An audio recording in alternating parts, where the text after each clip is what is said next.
Cookery Grade 10, Quarter 3. Prepare stocks, sauces and soups, and poultry and game dishes. Our topic is store poultry and game bird dishes. Techniques in storing poultry. Poultry may be frozen whole, cut into pieces or parts after they are dressed. Parts can be packed separately, ready to cook, or for easy meal preparation and thawing. Handling and storage of poultry. Poultry spoils very quickly unless it is properly handled and stored. After being brought home from the market, it should be unwrapped as quickly as possible and wiped off with a damp cloth. Then it should be lightly covered with wax paper, placed in shallow utensils, and stored in a cold part of refrigerator near the freezer unit or iced. Cooked poultry should be cooled as quickly as possible, covered to prevent drying, and refrigerated. Removing the bones saves a space. Frozen poultry must be kept in the freezer unit until it is stowed for cooking. Freezing and thawing poultry. To prepare poultry properly for freezing, it should be wrapped tightly in a moisture vapor proof film, foil or paper, and then frozen at 170 degrees Celsius or lower. Although there are no abrupt changes in quality during the first few months of poultry storage, it has always been a good practice to use these chickens first, which had been in the storage longest, and those with torn wrapper. Storage time for poultry and game. Chicken and turkey whole 1 to 2 days in the refrigerator and 12 months in the freezer. Chicken cut into pieces 1 to 2 days in the refrigerator and 9 months in the freezer.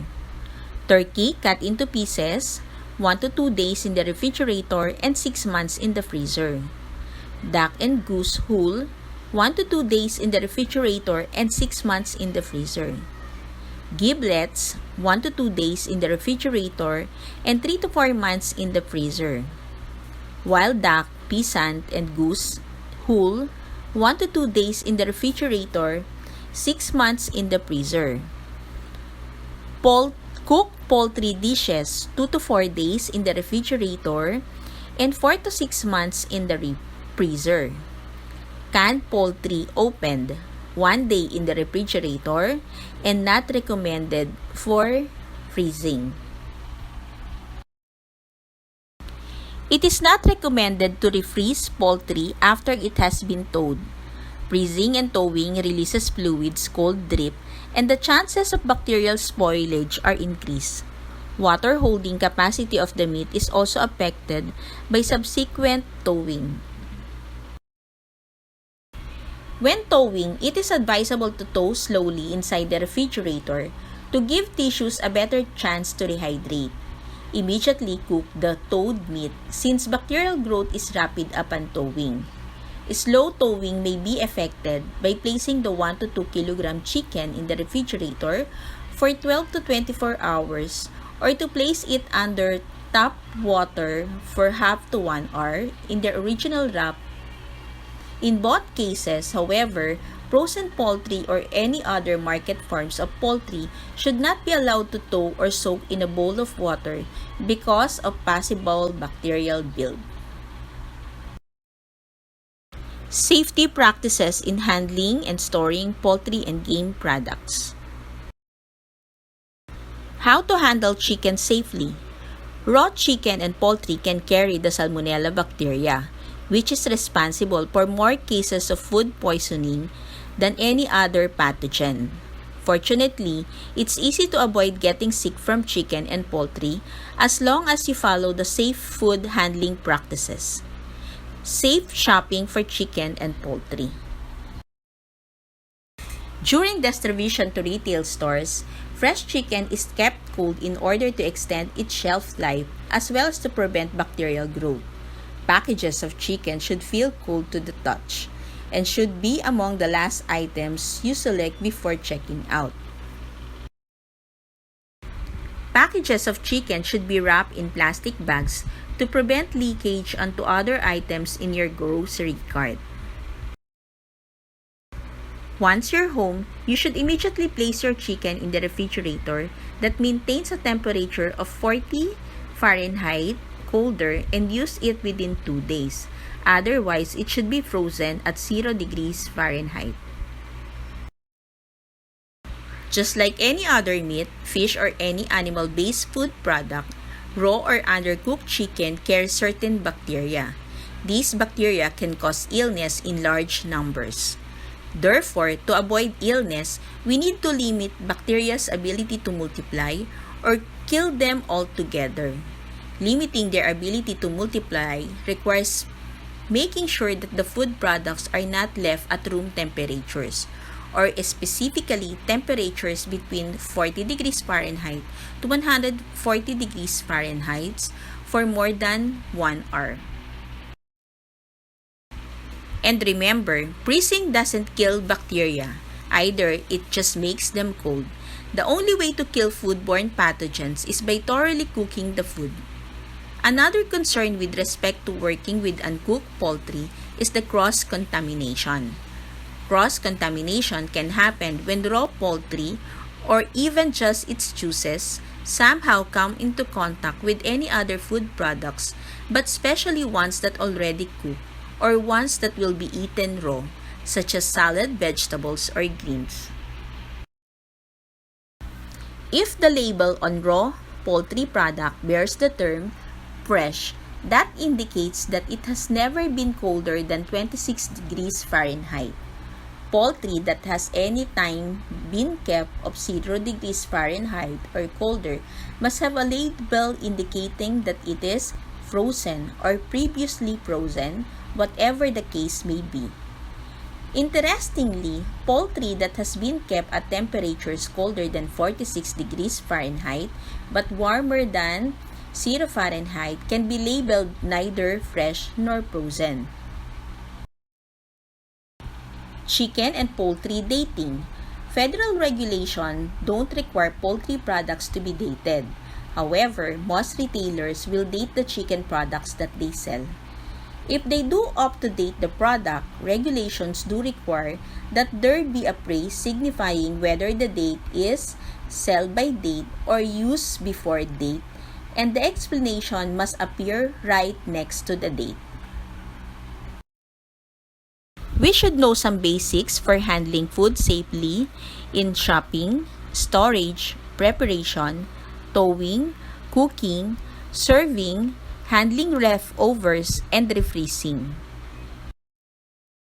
Safe steps in food handling, cooking, and storage are essential to prevent foodborne illness. You can't see, smell, or taste harmful bacteria that may cause illness.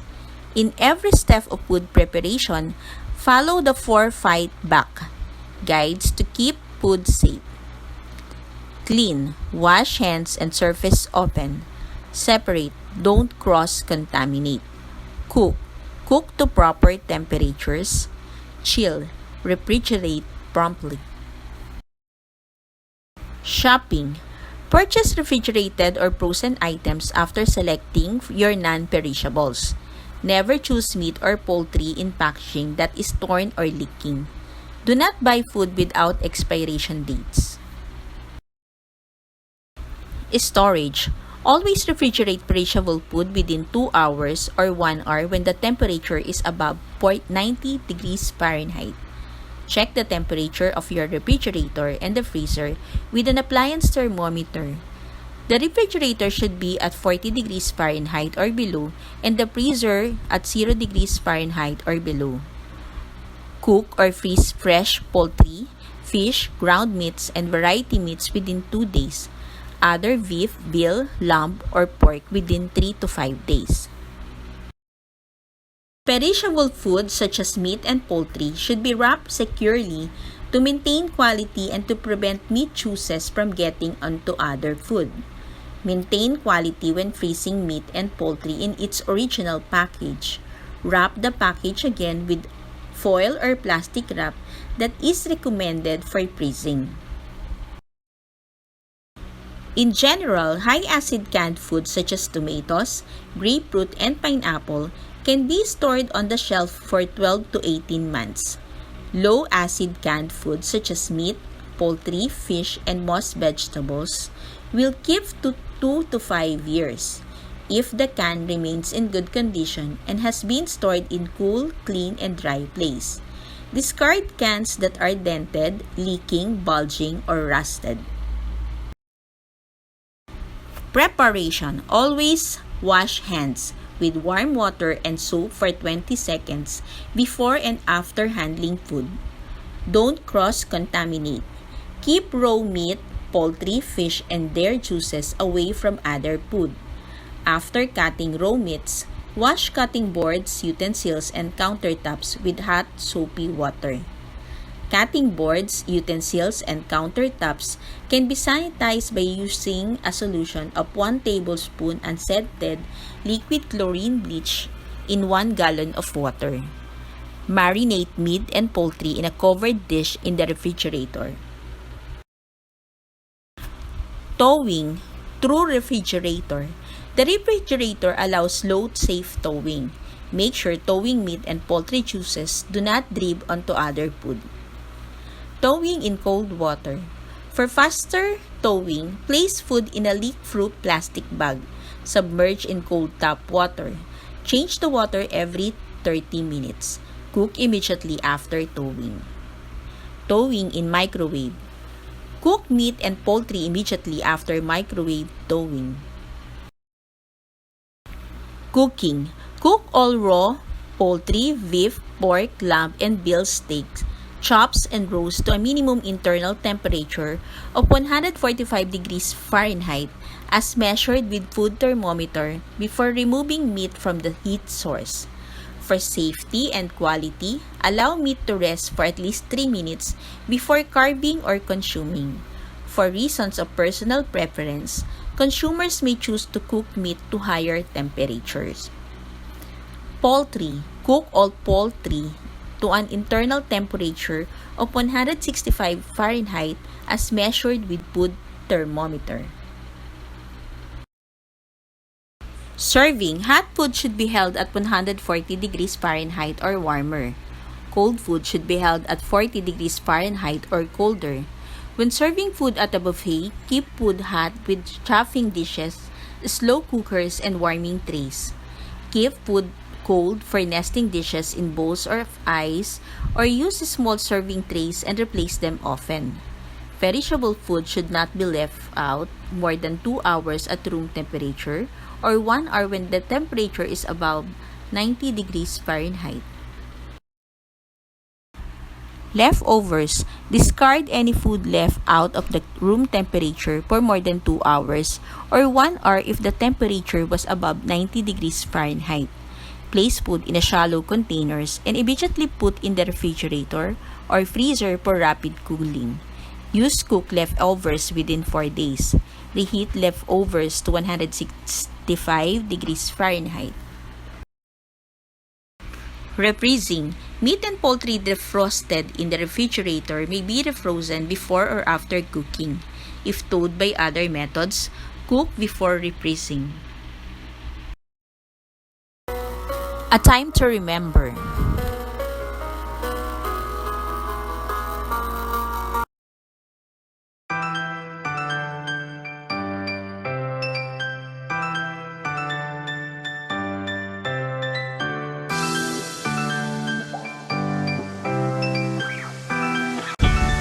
This is Maylene Huliganga. Thank you for watching.